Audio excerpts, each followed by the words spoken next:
Dans le sud-est de la République démocratique du Congo, à la frontière avec la Zambie, se trouve une province dont le nom résonne comme une promesse et un paradoxe. C'est le Haut-Katanga. Ce territoire est bien plus qu'une simple division administrative. Il est le poumon économique du pays, une terre gorgée de trésors géologiques qui alimente les industries du monde entier. Sa capitale, Lubumbashi, est la deuxième ville du pays. Un carrefour économique et culturel bouillonnant, où les destins se font et se défont au rythme de l'extraction minière. La province représente un pilier essentiel pour l'économie congolaise, un moteur dont la puissance dépend des cours mondiaux des métaux précieux. Le Haut-Katanga est un échiquier de villes stratégiques, chacune jouant un rôle vital dans cette grande symphonie minière. Lubumbashi est le centre névralgique, le siège des grandes compagnies et des décisions importantes. À ses côtés, Likasi, une autre cité minière historique, continue de rythmer la vie de milliers de familles. Plus loin, Kasumbalesa est la porte d'entrée et de sortie du commerce avec l'Afrique australe, un poste frontière frénétique où des files interminables de camions témoignent de l'intensité des échanges. Kipushi, avec ses mines profondes, et Pweto, plus à l'écart, complètent ce tableau de territoire dont l'existence même est intrinsèquement liée à l'exploitation des ressources souterraines. La véritable richesse du Haut-Katanga réside sous terre. Le sol de la province est l'un des plus riches du monde, en cuivre et en cobalt. Deux minerais devenus absolument indispensables à la transition énergétique mondiale. Le cuivre est nécessaire pour les infrastructures électriques, tandis que le cobalt est un composant clé des batteries de nos téléphones, de nos ordinateurs portables et, surtout, de nos véhicules électriques. Cette dotation naturelle place la RDC, et plus particulièrement le Haut-Katanga, au centre des enjeux géopolitiques et économiques du XXIe siècle. Le pays fournit une part écrasante de la production mondiale de cobalt, faisant de cette province un acteur incontournable. Pourtant, cette richesse est aussi une source de fragilité.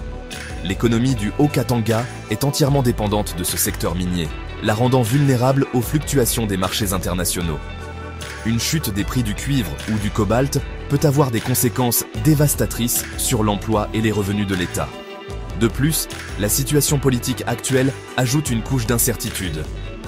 Depuis le 18 juillet 2025, le gouverneur de la province, Jacques Kiabula, a été rappelé à Kinshasa et sa disparition des radars publics a créé un vide administratif, laissant cette région stratégique dans une situation de flottement politique et de grande précarité institutionnelle. Si vous souhaitez en savoir plus sur le Haut-Katanga et soutenir notre travail, abonnez-vous à la chaîne et likez cette vidéo. Merci de votre soutien. Pour désenclaver cette région et accélérer l'exportation de ces précieux minerais, un projet d'une ambition colossale est en cours de déploiement, le corridor de Lobito. Il s'agit d'une ligne de chemin de fer de 1300 km qui doit relier la ceinture de cuivre, la Copper Belt du Haut-Katanga et de la Zambie au port de Lobito, en Angola.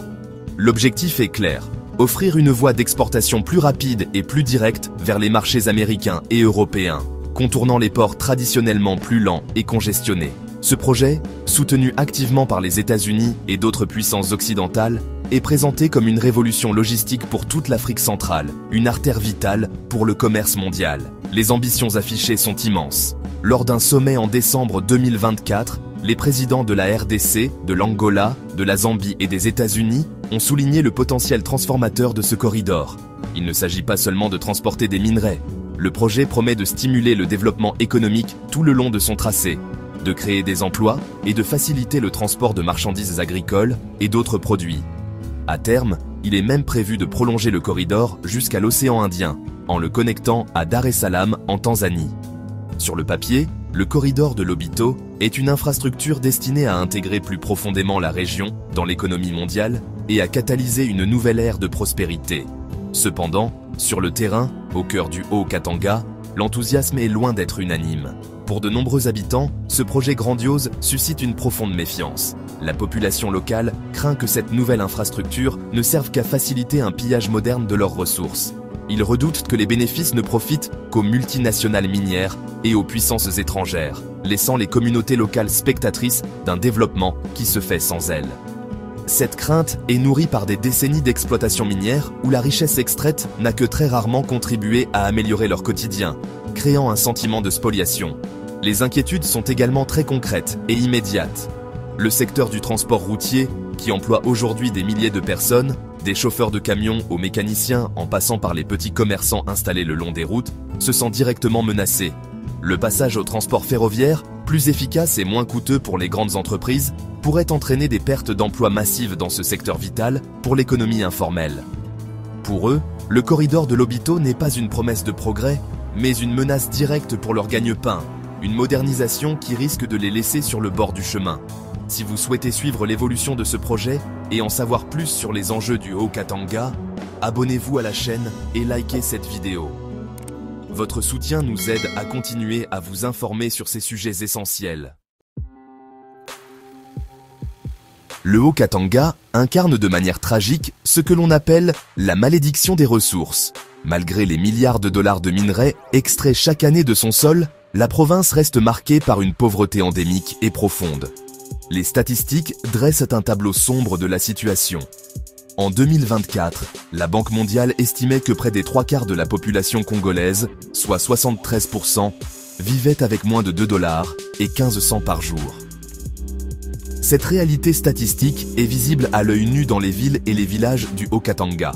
À l'ombre des imposantes concessions minières, des communautés entières vivent dans des conditions de précarité extrême, sans accès à l'eau potable, à l'électricité ou à des services de santé décents. Ce contraste est particulièrement frappant dans les zones d'extraction. Autour de Lubumbashi ou de Likazi, des quartiers entiers sont constitués de logements précaires, où les familles luttent pour survivre. Les enfants, au lieu d'être à l'école, sont souvent contraints de travailler dans des mines artisanales dangereuses, les creuseurs, pour aider leurs parents à joindre les deux bouts. La richesse générée par le cuivre et le cobalt semble s'évaporer avant d'atteindre ceux qui vivent juste au-dessus. Ce fossé entre la richesse du sous-sol et la pauvreté de la population crée un sentiment d'injustice et de frustration qui alimente les tensions sociales. Face à cette situation, la société civile congolaise élève la voix. Des organisations non gouvernementales locales, des analystes économiques et des leaders communautaires ne cessent de le répéter. Le développement ne peut se limiter à l'exportation de matières premières brutes.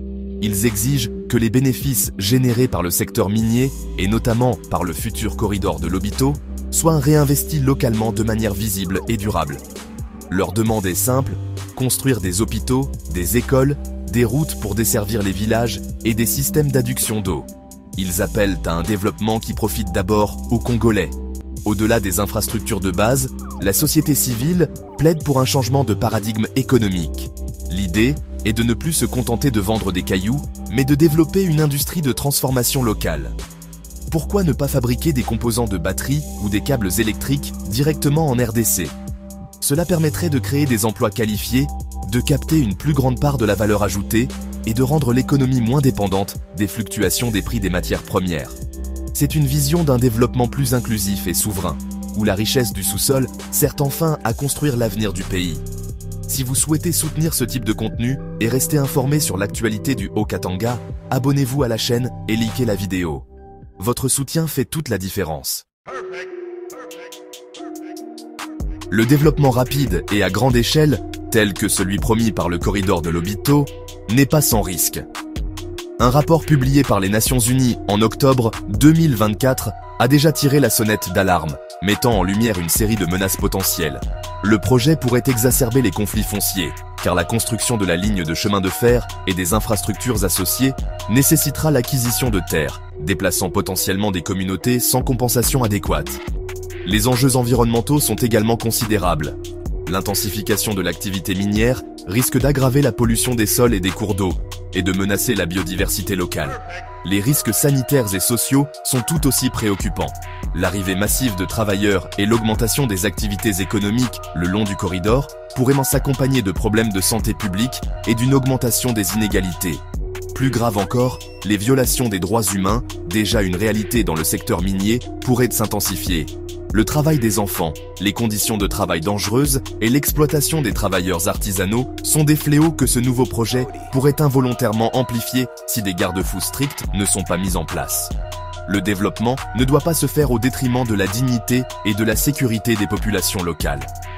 L'avenir du Haut-Katanga se trouve donc à la croisée des chemins. D'un côté, il y a l'espoir immense suscité par des projets comme le corridor de Lobito. L'espoir d'un désenclavement, d'une meilleure connexion au monde, d'une croissance économique qui pourrait enfin sortir des millions de personnes de la pauvreté. l'espoir que la richesse minière, si longtemps convoitée par d'autres, puisse enfin servir à construire un avenir meilleur pour les Congolais, avec des écoles modernes, des hôpitaux équipés et des opportunités d'emploi pour la jeunesse. Cet espoir est le moteur qui pousse beaucoup à croire en un futur différent pour la province. De l'autre côté, les défis sont colossaux.